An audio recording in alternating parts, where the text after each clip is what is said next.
Good evening, dear students. Welcome to my channel UPSC free polity with Kaushal Tiwari. मैं कौशल तिवारी। आज का topic रहने वाला है इतिहास, UPSC history, UPSC free class history with Kaushal Tiwari. मैं आज आपको इतिहास के कुछ महत्वपूर्ण बिंदुओं के बारे में बात करूंगा। जैसा कि आप सभी डेस्कटॉप पे देख पा रहे हैं, पहला प्रागैतिहासिक काल, दूसरा पूरा पाषाण काल, तीसरा मध्य पाषाण काल, चौथा प्रागैतिहासिक काल, पांचवा नव पाषाण काल एंड छठा ताम्र पाषाण काल। अब बात आता है इतिहास की।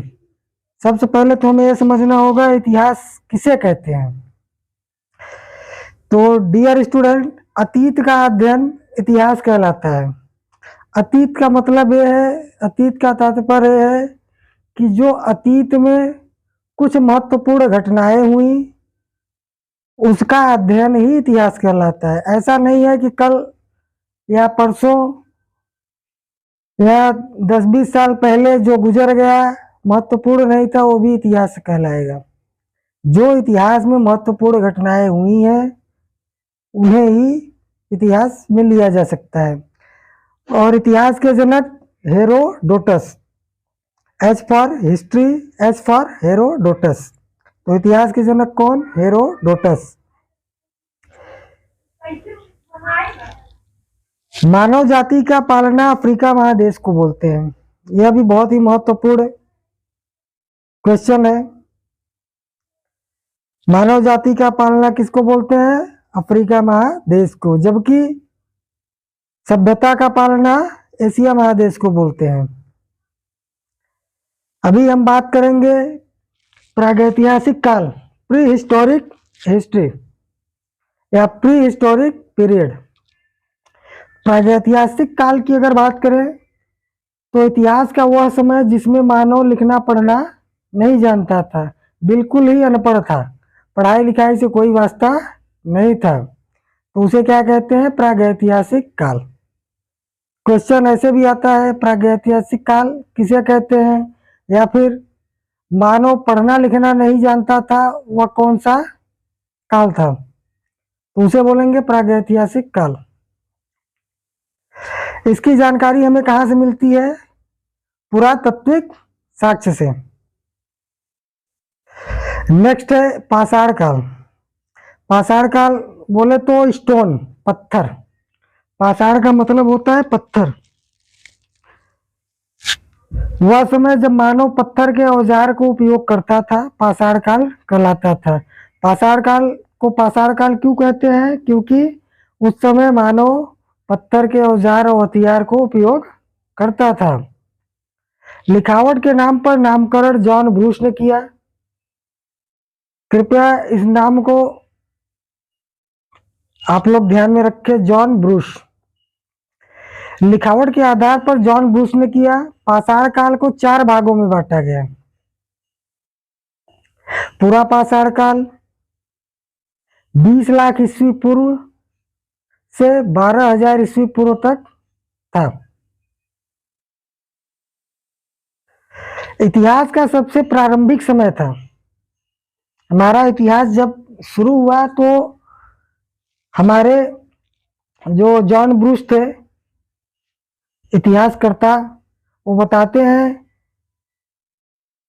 कि सबसे प्रारंभिक समय जो है हमारा इतिहास का पाषाण काल, प्रागैतिहासिक काल ही था। इस समय के मानव को आदि मानव भी कहा जाता था। क्वेश्चन ऐसे भी आता है, आदि मानव युग किसे कहते हैं? तो आदि मानव युग पाषाण काल को कहते हैं। इस समय का मानव खाना बदोश अर्थात उसके जीवन का मुख्य स्रोत ही जानवरों की भांति पेट भरना था। मतलब जैसे जानवर को मार के खाते हैं, शेर जैसे शिकार करके खाता है, वैसे ही उसी भांति मानव भी अपना जीवन यापन करते थे, अपना पेट पूजा करते थे। इस समय के मानव की सबसे बड़ी उपलब्धि, या तो ऐसा कह लें कि इस समय आग की खोज हुई। आग की खोज कभी हुई? पाषाण काल में। इस समय मानव पत्थर के बड़े बड़े औजारों का इस्तेमाल शिकार करने के लिए करते थे। इसी समय मानव ने चित्रकारी करना भी प्रारंभ किया। तो इसमें दो बिंदु निकल के आ रहे हैं, आग की खोज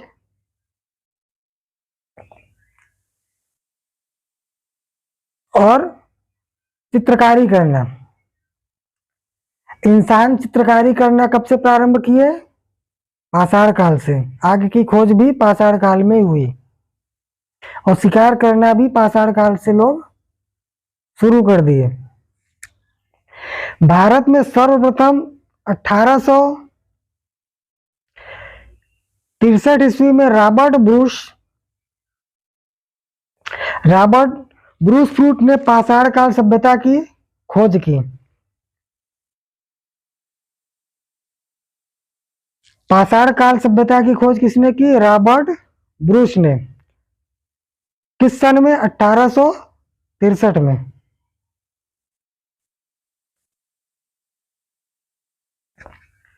भारतीय पुरातत्व का पिता किसे कहा जाता है? अलेक्जेंडर। जो हमारा संग्रहालय है, पुरातत्व विभाग है, पुरातत्व अभी जैसे मान लीजिए कोई भी चीज है, कोई भी पुरानी ऐतिहासिक चीज है, उसे टेस्ट करने के लिए जो संग्रहालय रहता है,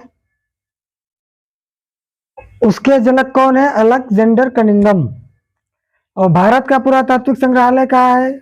इंदिरा गांधी मानव संग्रहालय, जो संस्कृत मंत्रालय मानव मंत्रालय के अधीन है। कहाँ पे है? भोपाल में। संस्कृत मंत्रालय के अधीन है। और भारत का पुरातात्विक संग्रहालय कहाँ पे है? भोपाल में। मिलने वाले धातु के नाम पर इतिहास का नामकरण करने वाला कौन था? Thomas, Christian Thomas. Christian Thomas जो थे पुरातात्विक जो अपने पुरातत्व की खोज करते हैं, वो थे क्रिश्चियन थॉमस, जिन्होंने पाषाण काल को पत्थरों के आधार पे पाषाण काल नाम दिया और नवपाषाण काल को, ताम्रपाषाण काल को, सब चीजों का अलग अलग नाम उनके वस्तुओं के आधार पर ही दिया। तो इसलिए मिलने वाले धातुओं के आधार पर नामकरण क्रिश्चियन थॉमसन ने किया। अब बात करते हैं हमारे इतिहास की। तो इतिहास को 4 भागों में बांटा गया है। प्राचीन काल, एंशियंट हिस्ट्री, मध्यकाल, मेडाइवल, आधुनिक काल, modern history and Nehru period, Nehru काल। अगर हम बात करें अब्दुल्लागंज रायसेन में स्थित है, पाषाण काल की जो हमें साक्ष्य मिलते हैं वो भीमबेटका के गुफाओं में चित्र देखने को मिलते हैं, जो मध्य प्रदेश के अब्दुल्लागंज रायसेन में स्थित है। और मध्य पाषाण काल 12,000 ईस्वी पूर्व से 10,000 ईस्वी पूर्व तक था। इस काल के बारे में सर्वप्रथम करसाइल ने 1867 ईस्वी में जानकारी दी। मध्य पाषाण काल की जानकारी कहाँ से प्राप्त होती है हमें? करसाइल ने 1867 ईस्वी में दी। करसाइल द्वारा हमें मध्य पाषाण काल की जानकारी प्राप्त होती है, जो 12,000 ईस्वी पूर्व से 10,000 ईस्वी पूर्व तक चला। यह पूरा पाषाण काल के बाद का काल है। इस समय के मानव हथियार छोटे यूज करते थे, छोटे प्रकार के हथियार प्रयोग में लाते थे, इसलिए इन्हें माइक्रोलिथ कहते हैं। इस समय के मानव की सबसे प्रमुख कार्य अंत्येष्टि, अंतिम संस्कार था। जैसा कि आप सभी जानते हैं, गांव में अक्सर देखा जाता है, कोई मर गया, किसी का देहांत हो गया, उसके अंतिम संस्कार का पूजा विधि, उसका क्रियाक्रम, इसी को अंतिम संस्कार बोलते हैं। ये सब करना मानव ने मध्य पाषाण काल में ही शुरू कर दिया। इसी काल में मानव के अस्थि पंजर का सबसे बड़ा अवशेष प्रतापगढ़ यूपी के सराय नाहर दहा नामक स्थान से प्राप्त हुआ। मानव के अस्थि पंजर मध्य पाषाण काल में मिले, जो कि नाहर दहा नामक स्थान से प्राप्त हुआ। अभी बात करते हैं हम नव पाषाण काल या उत्तर पाषाण काल की। नव पाषाण काल को ही उत्तर पाषाण कहते हैं, या उत्तर पाषाण काल को ही नव पाषाण काल कहते हैं। यह हमारा 10,000 ईस्वी पूर्व से 3,000 ईस्वी पूर्व तक चला। इस काल के बारे में सर्वप्रथम जानकारी सर जॉन लुबाक ने 1865 ईस्वी में प्रस्तुत किया। सर जॉन लुबाक नव या उत्तर पाषाण काल के जनक बोल सकते हैं आप लोग। नव पाषाण काल की जानकारी किसने दी? सर जॉन लुबाक ने 1865 ईस्वी में। इस काल में मानव ने स्थायी आवास बना लिया। मानव जो हमारे नव पाषाण काल के थे, उसी समय में एक स्थायी आवास बना लिया। जैसे कि अभी गांव में देखते हैं एक प्रॉपर घर होता है, घर बना के लोग रहते हैं। ऐसा नहीं है कि यहाँ पे टेंट लगाया, फिर कल 10 किलोमीटर दूर लगाया, फिर दूसरे प्रदेश में लगाया, फिर दूसरे देश में लगाया, ऐसा नहीं था। नव पाषाण काल में मानो इंसान अपना स्थायी आवास बना लिए कि वहीं पे अभी रहना है। साथ ही कृषि तथा पशुपालन भी आरंभ कर दिया। नव पाषाण काल में ही कृषि तथा पशुपालन भी करना शुरू कर दिया। मानव ने इस काल में पहिया मनका की खोज की। पहिया की खोज किस काल में हुई? नव पाषाण काल में। घड़े की खोज कब हुई? नव पाषाण काल में। कृषि और पशुपालन कब से शुरू हुआ? नव पाषाण काल में। कर्नाटक के मैसूर के पास संगन कल्लू नामक नव पाषाण कालीन पुरा स्थल से राख के टीले प्राप्त हुए हैं। राख के टीले कहाँ से प्राप्त हुए? कर्नाटक के मैसूर के पास संगल कल्लू नामक नव पाषाण कालीन पुरा स्थल से प्राप्त हुए। अगर हम बात करें तो पशुपालन के साक्ष्य में कहाँ से प्राप्त होते हैं? भारत में ही स्थित है आजमगढ़ एमपी और तथा बागौर राजस्थान से प्राप्त होते हैं। मेहरगढ़, मेहरगढ़ क्यों प्रसिद्ध है? यह पाकिस्तान के बलूचिस्तान में स्थित है। यहाँ से सर्वप्रथम 7,000 ईस्वी पूर्व सुलेमान और किर पहाड़ियों के बीच कृषि के साक्ष्य मिलते हैं, जो कि जौ और गेहूं के थे।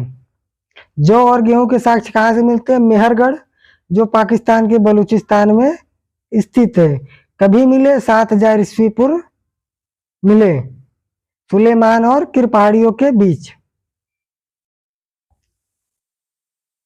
अभी बात करते हैं दमदमा। दमदमा एक जगह है, यहाँ एक ही कब्र से 3 मानव कंकाल मानव द्वारा पाला गया पहला पशु था। एक ही कब्र में 3 मानव कंकाल कहाँ से मिले? दमदमा से।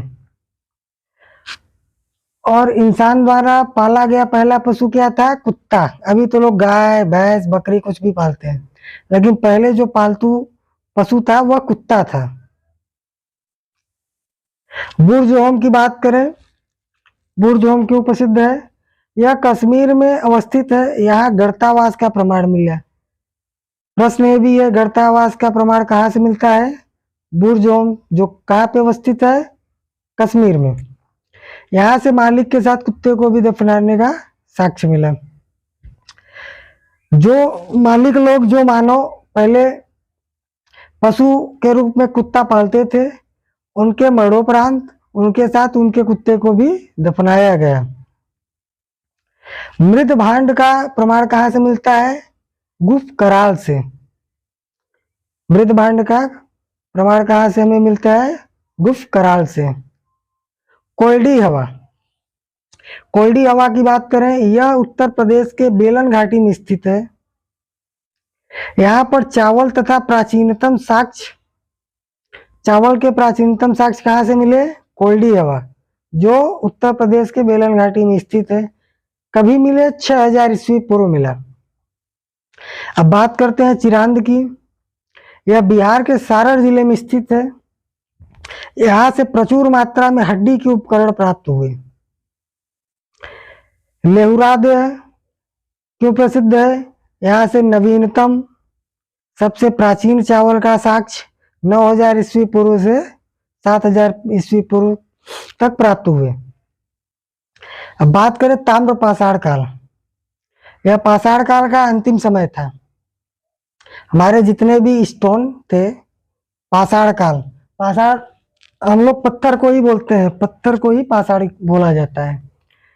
तो जो पत्थरों का काल था, सीरीज था, उसमें ताम्र पाषाण काल अंतिम समय था।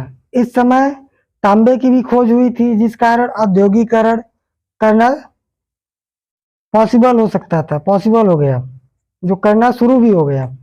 इसी औद्योगिकरण का विकसित रूप सिंधु सभ्यता में देखने को मिलेगा, जो हम आगे बताएंगे। नौडा टोली एक महत्वपूर्ण जगह है जो मध्य प्रदेश में है। यह ताम्र पाषाणिक पुरास्थल है, जिसका उत्खनन SD संकालिया ने कराया था। और जो तांबा है, तांबा ही मानव द्वारा पहली गई धातु, मानव द्वारा पहली खोजी गई धातु तांबा ही है। अगर क्वेश्चन पूछता है मानव द्वारा खोजी गई पहली धातु क्या है? तांबा। ताम्र पाषाणिक पुरास्थल है, जिसका उत्खनन किसने कराया? SD संकालिया ने। इसी के साथ कल के वीडियो में मैं मिलूंगा दोस्तों। तब तक के लिए हमारे चैनल को लाइक, सब्सक्राइब और शेयर कर दें। कल और भी ज़्यादा यूजफुल वीडियो के साथ, इतिहास के अलग चैप्टर के साथ मैं आऊँगा। तब तक के लिए हमारे चैनल को सब्सक्राइब करें और ज़्यादा से ज़्यादा लाइक एंड कमेंट्स करें। जहाँ भी डाउट है आप सभी को, किसी भी क्वेश्चन में, किसी भी टॉपिक पे, आप लोग कमेंट बॉक्स में कमेंट छोड़ सकते हैं। मैं एज सून एज पॉसिबल उसे जवाब देने की कोशिश करूँगा। तब तक के लिए thank you so much for watching my video.